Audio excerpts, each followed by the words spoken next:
اعوذ باللہ من الشیطان الرجیم بسم اللہ الرحمن الرحیم نحمدہ و نصلی اللہ رسول الکریم محترم سامعین و ناظرین کرام السلام علیکم ورحمۃ اللہ وبرکاتہ۔ اس سے قبل پروگرام نمبر 12 میں قرآن اور سنت کے بارے میں گفتگو ہوئی تھی۔ اس سلسلے کو مزید آگے بڑھایا جاتا ہے۔ اس طرح یہ اسلام کے لفظ کی بیانی کا 13واں لیکن فروغ سیرت طیبہ اللہ صاحب طیب اسلام کے حوالے سے 7واں پروگرام ہے۔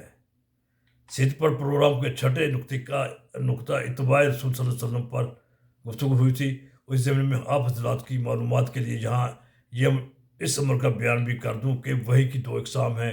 ایک وحی مطلوع ہے یعنی جس کی تلاوت کی جاتی ہے، دوسری وحی غیر مطلوع ہے جس کی تلاوت نہیں کی جاتی۔ اس سلسلے میں حضرت امام ابن حزم رحمہ اللہ نے فرمایا کہ وحی کی 2 قسمیں ہیں۔ ایک وحی وہ ہے جس کی تلاوت کی جاتی ہے، جو معجزے کے طور پر ظاہر ہوئی ہے اور وہ قرآن پاک ہے، جبکہ دوسری وحی جس کی تلاوت نہیں کی جاتی اور وہ نہ ہی وہ معجزے کے طور پر ظاہر ہوئی ہے، وہ حدیث رسول ہے جو قرآن کی طرح ہی مستند ہے۔ پیغمبر محمد صلی اللہ علیہ وسلم کے سارے کام ان کی دونوں قسموں کی وحی کے مطابق ہوتے تھے۔ یہی وجہ ہے کہ اسلام کے اصل ماخذ قرآن کے بعد دوسرا ماخذ حدیث ہے۔ دونوں کو ملا کر مذہب اسلام کی مکمل تشریح و اسلامی شریعت کی ساخت ہوتی ہے۔ حدیث کے بغیر قرآن پاک کو سمجھا نہیں جا سکتا۔ اہم بات بھی سمجھ لی جائے کہ قرآن کو سمجھنے کے لیے حدیث کی طرف رجوع کرنا انتہائی ناگزیر ہے کہ حدیث قرآن کی تشریح ہے۔ مثال کے طور پر نماز پڑھنے کا حکم ہے لیکن اس طرح طریقہ نہیں بتایا گیا۔ قرآن میں زکوٰۃ دینے کا حکم ہے لیکن اس کا طریقہ نہیں بتایا گیا۔ قرآن میں روزے کا حکم ہے لیکن اس کی تفصیل نہیں بتائی گئی۔ ہاں، جب ہم حدیث کی طرف رجوع کرتے ہیں تو وہاں ہمیں نماز کا طریقہ اس کی وضاحت ملتی ہے۔ اسی طرح روزے کے مسائل اور زکوٰۃ کے نصاب کی تفصیل معلوم ہوتی ہے۔ قرآن کی کسی آیت میں ظہر کے فرائض کی 4 رکعت ہونے کا نہیں پایا جاتا ہے۔ اسی طرح مغرب کی 3 رکعت یا فجر اور عشاء کی رکعت کا نہیں معلوم۔ اس طرح رکوع و سجدہ کیسے کرنا ہے، کیسے کیا جانا چاہیے، اس کی بھی تفصیل نہیں ملتی۔ قرت کیسے ہوگی، اسلام کیسے پھیرا جائے گا، اس کی وضاحت بھی قرآن پاک میں نہیں ہوتی۔ ان سب آگے اسی طرح سونے چاندی کے زکوٰۃ کی کیفیت کیا ہے، بکری کی، اونٹ کی، گائے کی زکوٰۃ کا نصاب کیا ہے اور زکوٰۃ کی مقدار کیا ہے، ان سب کو جاننے کے لیے حدیث پر ہم عمل کرنا ضروری ہے۔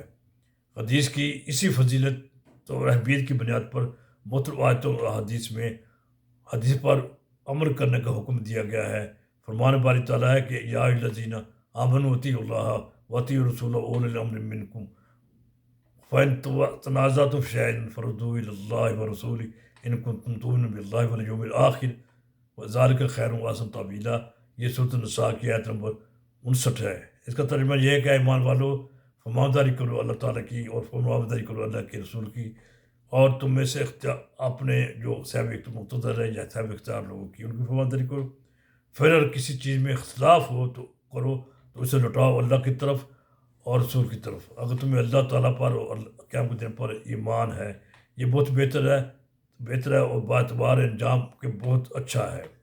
اس طرح مندرجہ بالا آیت میں اللہ طرف لوٹانے سے مراد اللہ کی کتاب کی طرف لوٹنا ہے، اور اسی طرح رسول کی طرف لوٹانے سے مراد ان کی زندگی میں ان کی طرف، ان کے انتقال کے بعد ان کے سنوں کی طرف لوٹنا ہے۔ ایک دوسرے مقام پر اللہ تعالیٰ نے ارشاد فرمایا ہے قل ان کنتم تحبون اللہ فاتبعونی یحببکم اللہ ویغفر لکم ذنوبکم واللہ غفور رحیم۔ سورۃ آل عمران کی آیت نمبر 31 ہے۔ کہہ دیجیے کہ اگر تم اللہ تعالیٰ سے محبت رکھتے ہو تو میری تابع داری کرو، خود اللہ تعالیٰ تم سے محبت کرے گا اور تمہارے گناہ معاف کر دے گا، اور اللہ تعالیٰ بڑا بخشنے والا، بڑا مہربان ہے۔ اس آیت سے واضح ہوا کہ اللہ تعالیٰ سے محبت اللہ کے رسول کی تابع داری میں مضمن ہے، اور اللہ کے رسول کی پیروی آپ کے ہر قول، فعل اور آپ کی سیرت کو اپنانے سے ہی ثابت ہو سکتی ہے۔ اس لیے جس نے سنت پر عمل نہیں کیا وہ اللہ سے اپنے محبت کا دعویٰ میں جھوٹا ہے سمجھا جائے گا۔ دعا ہے کہ اللہ تعالیٰ ہمیں سیرت مطہرہ پر عمل کرنے کی توفیق عطا فرمائے۔ والسلام علیکم ورحمۃ اللہ وبرکاتہ۔